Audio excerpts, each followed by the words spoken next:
Shoutout nga pala dyan sa Dignity Student Empathy. Pag ganito yung estudyante mo, sigurado naman may inspire ka, willing matuto.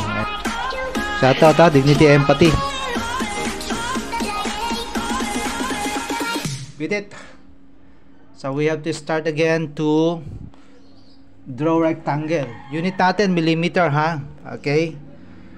So ang sukat natin for the septic tank, what we are going to do is yan at so 3,000 it can be. Pwede na 3,000. Check natin ha. So 3,000, check natin by 1,200. Okay, so offset mo siya. So in-explode muna natin to ha.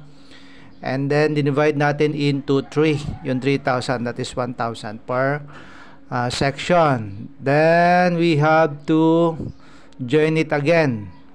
Okay, so offset natin siya into 100. Okay, yun yung kapal ng hollow block natin. Then after that, offset din natin to into 50 para maging 100. Okay, so yan ang gagamitin natin partition for the septic tank. So erase na lang natin yan, or trim na lang natin yan. Okay, sa pinakamabilis na paraan, or you could do it by yourself. So ayan, draw tayo ng rectangle, ng measurement. Try natin to measurement nito. Okay, double check lang natin yung measurement nya. Then we have to draw rectangle here by 500 by 500 for the manhole. Ayan, so ginawa na natin yung manhole. Then draw tayo ng reference line natin for the center para hindi na tayo mag-at dun sa corner. May hirapan lang kayo dyan. Ito practical way. So lagyan lang natin siya ng mga line. Lahat ng yan lagyan natin ng line. Then, okay, so copy na lang natin, mabilis, di ba? Then next, copy rin natin to doon sa gitna niya, pick. Okay, automatic meron na kayong top view na septic done. Then we have to erase this reference line what we had used. Ayan na siya ngayon. Erase natin lahat yan para mabilis. Then mamaya, okay, pag natapos natin yan i-erase, gagawin natin ay mag-offset na lang tayo.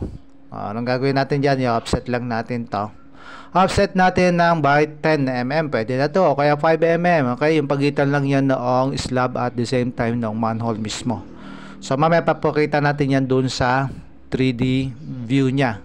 Okay, so then mag-offset pa tayo dito ng around 500 or 2 inches. Ayan ha, ang pinaka yung ilalim nya. So gagamitin natin yan mamaya. Bring it into southwest view nya. Okay, what we are going to do is to move this manhole. So i-move natin yan tatlo ha. Move natin yan. Okay, be careful. Ayan na siya ngayon. So ang height natin at least, check natin yung height natin at least ay move natin, pick natin endpoint, F8 natin or ortho on, type natin 1,800. Okay, that is 6 feet. Okay, so the next, extrude natin to or press pull natin siya. Same width, ang gagawin natin same width ay 1,800 din. Okay, so select natin lahat ha, select natin lahat para ma-extrude natin. At we had said extrusion height natin is 1,800. Okay, so pag na-select nyo na lahat yan, after that gagawa tayo dito ng rectangle. Okay, para doon sa kanyang flooring. Extrude din natin yan o press pull natin ng around 100. Check nyo may UCS pag hindi kayo makagawa ng tama doon sa baka hindi naka properly coordinate yung ating UCS. So gawa tayo ng rectangle here. So ulit-ulitin natin yan, saka natin i-extrude. Okay, ng 100. Okay, so pag nagawa nyo na yan, ganito na yung kalalabasan. So ayan na ha, ayan na yung kalalabasan nya ngayon. Kaya pag pinagtuloy-tuloy natin yan, double check natin. Gagawa tayo ngayon dito ng mga reference line natin para dun sa ating PVC pipes. Ayan ang ginawa natin, press pull press, pull, circle, o yung mga command para makagawa tayong 3D solid ha, ng pipe. So ginawa nyo na yan, double check nyo lang yung mga UCS nyo, then after that, so nagawa tayong reference ano, then yun nyo siya, then subtract, yun ang prosesong gagawin nyo ha. Circle here, ang circle natin ay gagawin nating 75 mm or 3 inches pipe, then offset nyo ng 5 mm lang para doon sa butas. Tanda na 75 mm, then ang offset nya is 70 the 5. Okay, tanda maigi. And then pag lumabas yan, ito yung resulta, copy nyo na lang yan, kaya nang gumawa ng paraan for the rest. Okay, okay, sweeping tayo dito sa sweep. Okay na, i-sweep na natin siya, tuloy-tuloy na siya lahat, yung dalawang yan dapat may sweep natin. Ito yung ating path, nasa sweeping na tayo ha. Ngayon, then pag natapos nyo na lahat yan, i-move nyo na lang yan doon sa kanyang position para doon sa septic tank.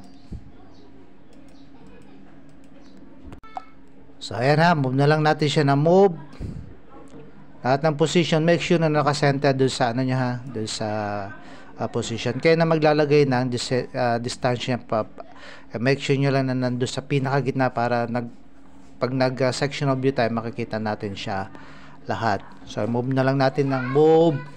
So kaya na mag-adjust nyan.